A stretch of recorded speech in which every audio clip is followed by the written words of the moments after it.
مدینہ المنورہ میں ایک موقع پہ جنگ خندق کا واقعہ پیش آیا ہے۔ آپ صلی اللہ علیہ وسلم کو اطلاع دی گئی کہ اس مرتبہ دشمن بڑی سخت تعداد میں آ رہا ہے اور روکنا کچھ ممکن نہیں ہے، تو صحابہ نے مشورہ دیا کہ کچھ ملکوں میں جہاں قلعے نہیں ہوتے وہاں خندق کھود دی جاتی تاکہ دشمن اس طرف رہے اور ہم اس طرف رہیں۔ چنانچہ خندق کھودنی شروع کی تو روزانہ اطلاع آ رہی تھی کہ دشمن چل پڑا ہے، اور ادھر گرمی کے دن تھے اور قحط پڑا ہوا تھا، کھانے پینے کو کچھ نہیں تھا۔ ایک صحابی کو تین صحابہ کو ایک کھجور دیتے تھے۔ تو اچانک جب دشمن قریب تھا جس ہفتے میں، تو صحابہ نے رسول اللہ صلی اللہ علیہ وسلم کو اطلاع دی کہ یا رسول اللہ، خندق کا ایک حصہ جو ہے وہ ٹوٹ نہیں رہا ہے۔ تو آپ علیہ الصلوۃ والسلام خود موقع پہ پہنچے تو فرمایا مجھے ہتھوڑا پکڑاؤ۔ آپ لوگ یہ بات یاد رکھیے گا کہ ہمارے جو نبی علیہ الصلوۃ والسلام ہیں، جب وہ پیدا ہوئے تھے، جب دنیا میں تشریف لائے، تو اسی لمحے تمام انبیاء رسولوں کے کائنات کے جتنے علوم اور جتنی طاقت تھی اسی وقت اللہ تعالیٰ نے ان کو منتقل فرما دی تھی۔ اب کیونکہ ہتھوڑا نبوت کے ہاتھ میں تھا، اب جب ایک ضرب ماری تو اس میں سے ہلکی سی درار پیدا ہو گئی، روشنی نکلی، تو فرمایا مبارک ہو، اللہ نے کیسر و کسریٰ کی چابیاں مجھے عطا فرما دی۔ دوسری ضرب ماری تو وہ بالکل ٹوٹ گیا، تو فرمایا اللہ تعالیٰ نے تو مصر کی بھی چابیاں دے دی۔ تو یہ واقعہ آپ کو میں اس لیے سنا رہا ہوں کہ آپ پھر واپس جائیں۔ جب خندق کھودی جا رہی ہے تو گرمی ہے، شدت کی، اندیشہ ہے کہ دشمن قریب آ رہا ہے، فکر بھی ہے، تشویش بھی ہے۔ ایسے بدترین حالات میں جب صحابہ نے کہا یا رسول اللہ ایک جگہ تو خندق نہیں ٹوٹ رہی، تو نبی علیہ السلام جب اس موقع پر پہنچے ہیں تو جا کے صحابہ کو ڈانٹا نہیں ہے،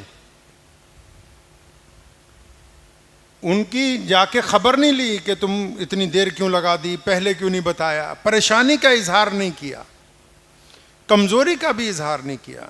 ایسے وقت میں جو مشکل وقت تھا، نبی علیہ السلام نے اپنی امت کو نہ صرف حوصلہ دیا بلکہ الٹا خوشخبری سنا دی۔ تو یہ صرف ایک واقعہ نہیں ہے سننے کے لیے، اس میں تربیت کی بات یہ ہے کہ اگر زندگی میں کبھی مشکل حالات آ جائیں، قوموں پر آ جائیں، ملک پر آ جائیں، گھر میں آ جائیں، تعلیم میں آ جائیں، کاروبار میں آ جائیں، تو مشکل حالات میں بھی اپنے آپ کو پازیٹیو رکھنا محمد رسول اللہ صلی اللہ علیہ وسلم کی سنت ہے۔ آپ علیہ السلام کی سب سے بڑی سنت ہی یہی ہے۔ کون سی؟ 23 سالہ نبوی زندگی میں نبی علیہ السلام 24 گھنٹے پازیٹیو رہے۔ جب بھی گفتگو مثبت گفتگو، جب بھی گفتگو حوصلہ دینے کی گفتگو، غریبوں کو ساتھ لگانے کی گفتگو، برائیوں کو چھوڑ کے اچھائیوں کی گفتگو۔ ایک صحابی نے شراب پی لی تو ان کے درے لگ رہے تھے، تو کسی نے کہا کہ تیرا بیڑا غرق ہو جائے۔ اب نبی علیہ السلام نے اس کا گریبان پکڑا، بھئی تم بد دعا دینے والے کون ہوتے ہو؟ مجھے جو ہے اس کے عمل سے تکلیف پہنچی ہے، اس کی ذات سے تکلیف نہیں ہے۔ آپ نے کل کو امامت کرنی ہے، مسلمانوں کی قیادت کرنی ہے، آپ لوگوں نے ذہن میں اس بات کو بٹھا لیجئے کہ ہمیں پازیٹیو رہنا ہے، مثبت رہنا ہے، منفی نہیں رہنا۔ کون کیا کرتا ہے اس سے کوئی پرواہ نہیں، ہم بہتر کر سکتے ہیں کہ نہیں، ہم کتنا اچھا کر سکتے ہیں یہ بتائیے، ہماری ذات سے کیا فائدہ ہو سکتا ہے وہ بتائیے۔ یہ زندہ مثال ہے آپ کے پاس، خادم قرآن حضرت مولانا غلام بستانوی صاحب رحمۃ اللہ علیہ، اللہ تعالیٰ ان کے درجات بلند فرمائے، وہ اس چکر میں تھوڑی کبھی پڑے بھی کون کیا کر رہا ہے کون نہیں کر رہا ہے، نہیں، ہم کیا بہتر کر سکتے ہیں۔ اور پھر اتنی بڑی ادارہ آپ کے سامنے موجود ہے، آپ نے اپنی زندگی میں، ہمارے ہاں یہ رواج پڑ گیا ہندوستان میں، ایک دوسرے پر نکتہ چینی کے اوپر ہی مسائل، ایک دوسرے پر فتوے۔ فروعی مسائل اسلام کی ضروریات ہیں، وہ مقصد اسلام نہیں ہے۔ ارے وضو کرنا، مسجد میں صفیں درست کرنا، امام کے پیچھے کھڑے ہونا، یہ ضروریات دین ہے۔ مقصد دین نماز پڑھنا بھی اسلام کی ضرورت ہے۔ مقصد اس نماز کے ذریعے، ان الصلاۃ تنہا، اس نماز کے ذریعے ہم برائیوں کو چھوڑ کے اچھائی کی طرف منتقل ہو جائیں۔ ضروریات کو سمجھیے کیا ہیں اور پھر اپنے مقصد کی طرف متوجہ ہو جائیے۔ تو مقصد کو ذہن میں، آپ تو خوش قسمت ہیں کہ آپ نے حضرت مولانا غلام بستانوی صاحب کا دور دیکھا ہے، اور آپ اس سے زیادہ خوش قسمت ہیں کہ اب جس شخص کے ہاتھ میں آپ کی قیادت ہے ماشاءاللہ، حضرت مولانا حذیفہ صاحب وستانوی مد ظلہ علیہ، اللہ ان کو اور مزید قوتیں عطا فرمائے، اتنا بہترین خوش اخلاق عقائد آپ کے پاس موجود ہے، تو آپ کو اپنی اس خوشبو کو پوری دنیا میں پہنچانا ہے۔ ہم ایک دوسرے پر جج نہیں لگے ہوئے، آپ ایک دوسرے کی نکتہ چینی کچھ لوگ کرتے نا، بھی فلاں کیا کر رہا، ہم جج نہیں لگے میرے بھائی۔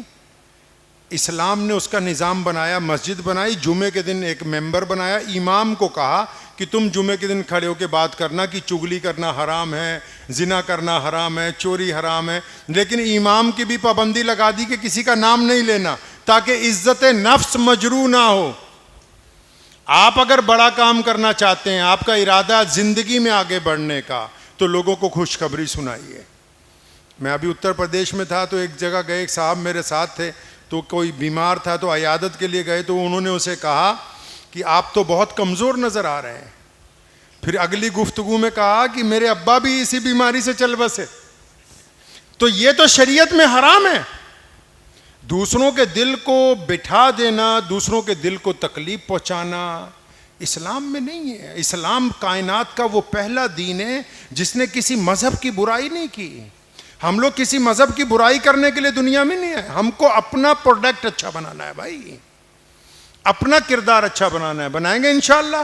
وقت بھی بہت تھوڑا سا ہے تو حضرت کا حکم ہو گیا، یہ میرے بڑے بھائی بھی ہیں اور دوست بھی ہیں ماشاءاللہ۔ ہمارے ہاں 7 سالہ اجلاس جب ہوا تھا تو اس میں حضرت مولانا حذیفہ صاحب مد ظلہ تشریف لائے تھے۔ اب 2029 میں مجلس رار اسلام کے 100 سال پورے ہوں گے تو اس کی بھی انشاءاللہ تعالیٰ صدارت فرمائیں گے انشاءاللہ تعالیٰ۔ تو دعا کیجیے اللہ تعالیٰ ان چند باتوں پہ مجھے اور آپ کو عمل کی توفیق عطا فرمائے۔ وآخر دعوانا الحمدللہ رب العالمین۔ اجازت مختصر سی کرو۔ الحمدللہ رب العالمین الرحمن الرحیم مالک یوم الدین ایاک نعبد وایاک نستعین اہدنا الصراط المستقیم صراط الذین انعمت علیہم غیر المغضوب علیہم ولا الضالین۔ اللہم صلی علی محمد وعلی آل محمد کما صلیت علی ابراہیم وعلی آل ابراہیم انک حمید مجید۔ یا اللہ تمام تعریفیں آپ کے لیے ہیں، آپ کی عبادت کرتے ہیں اور آپ سے مدد چاہتے ہیں۔ یا اللہ پوری دنیا کے انسانوں پر اپنا فضل، اپنا کرم، اپنا رحم نازل فرما، بیماروں کو شفا عطا فرما، تنگ دستوں کی تنگ دستی کو دور فرما، پریشان حال لوگوں کے لیے آسانیاں پیدا فرما، اہل حق کو فتح مبین عطا فرما۔ یا اللہ یہاں بیٹھے ہیں آج عقل کنواں میں ہمارے مربی اور محسن خادم قرآن حضرت مولانا غلام محمد وستانوی صاحب رحمۃ اللہ علیہ، یا اللہ ان کے درجات کو بلند فرما، جنت الفردوس میں اعلیٰ علیین کا فیصلہ فرما۔ یا اللہ ان کے فرزند ارجمند اور ہمارے اس وقت قائد حضرت مولانا حذیفہ وستانوی صاحب مد ظلہ علیہ کی بد نظری سے حفاظت فرما، حسد سے حفاظت فرما، ان کی قیادت میں ملت اسلامیہ کو مزید آگے بڑھنے کی توفیق عطا فرما، ان کا فیض مسلمانوں کے ساتھ ساتھ غیر مسلموں میں بھی عام فرما، اس خطے کے تمام قرب و جوار کے لوگوں سے پیار اور محبت کا سلسلہ عام فرما۔ یہ مختصر دعائیں ہیں، آپ انہیں اپنے پیارے پیغمبر جناب محمد صلی اللہ علیہ وسلم کے صدقے قبول فرما لیجئے۔ اللہم بارک علی محمد وعلی آل محمد کما بارکت علی ابراہیم وعلی آل ابراہیم انک حمید مجید۔ وصلی اللہ تعالی علی خیر خلق اجمعین وبرحمتک یا ارحم۔